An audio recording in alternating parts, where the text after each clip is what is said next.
Hi my dear students.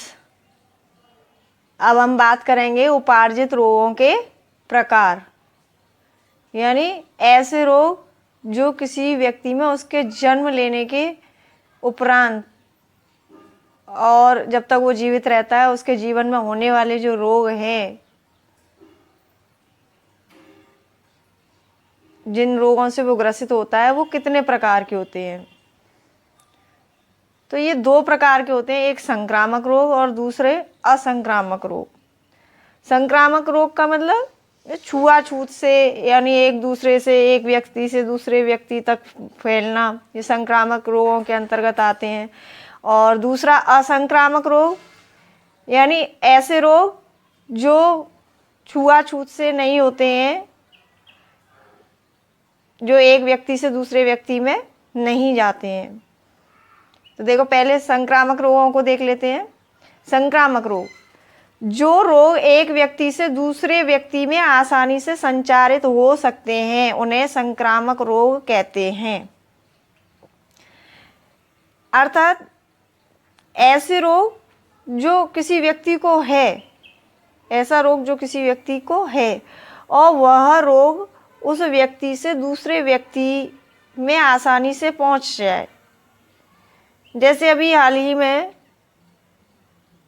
Corona निकल कर के गया है, ये भी एक संक्रामक रोग था जो कि किसी भी कोरोना से पीड़ित व्यक्ति के द्वारा किसी भी वस्तु को छूने से, अगर वो व्यक्ति किसी वस्तु को छू लेता है और उस वस्तु को कोई दूसरा व्यक्ति टच कर लेता है तो उस व्यक्ति को भी कोरोना हो जाया करता था। तो ऐसे ही बहुत सारे रोग ऐसे हैं जो कि संक्रामक रोगों में आते हैं, एक व्यक्ति से दूसरे व्यक्ति में आसानी से जा सकते हैं।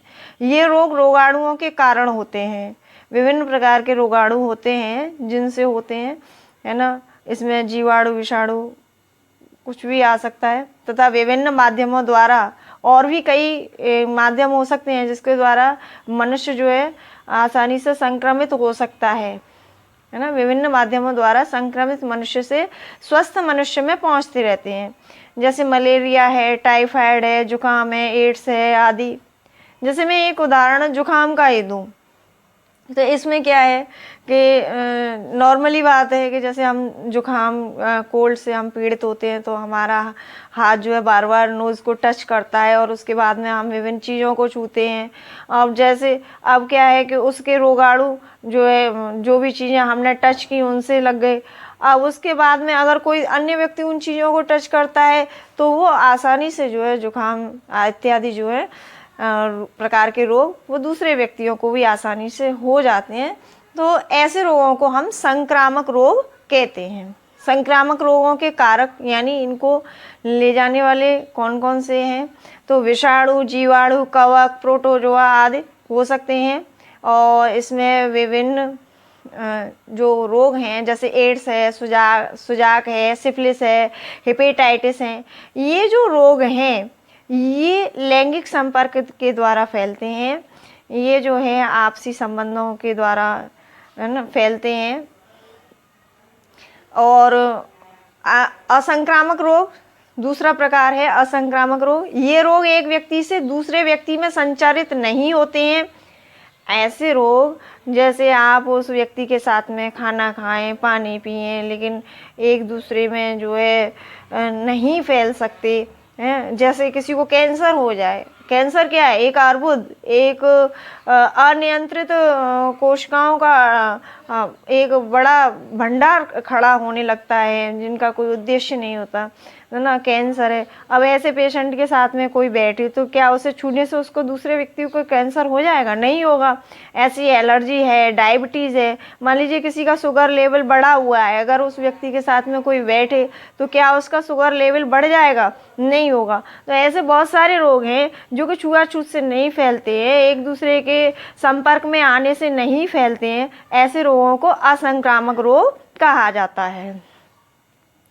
अब आते हैं प्रतिरक्षा, जिसको हम इम्यूनिटी बोलते हैं। कोरोना काल में हमने इम्यूनिटी वर्ड बहुत सुना, कई बार सुना, और सभी व्यक्तियों की ज़बान पर एक ही बात होती थी कि अपनी इम्यूनिटी पावर बढ़ाओ, इम्यूनिटी पावर बढ़ाओ। लेकिन ये है क्या है इम्यूनिटी पावर? इम्यूनिटी पावर अपने शरीर की रक्षा प्रणाली, अपने शरीर की प्रतिरक्षा प्रणाली है, जो कि प्रत्येक व्यक्ति को प्राकृतिक रूप से मिली होती है ना। इसमें आगे चर्चा करेंगे, कुछ तो प्राकृतिक रूप से मिलती है और कुछ जो है हम प्रतिरक्षीकरण के माध्यम से अपने अंदर उन प्रतिरक्षा प्रणाली को बनाते हैं। तो अभी तो पहले बात करते हैं हम प्रतिरक्षा क्या है। प्रत्येक व्यक्ति के शरीर में रोगों से बचने की तथा स्वस्थ बने रहने की प्राकृतिक इच्छा तथा क्षमता विद्यमान होती है।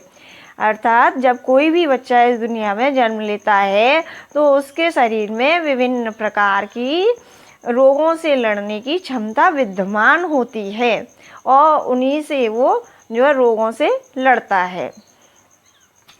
तो ये हमारे शरीर की रक्षा कैसे करते हैं? जब हमारे शरीर में किसी रोग के रोगाणु प्रवेश करते हैं तो तब हमारा शरीर इन रोगाणुओं को अपना शत्रु मानकर उनसे संघर्ष करना शुरू कर देता है।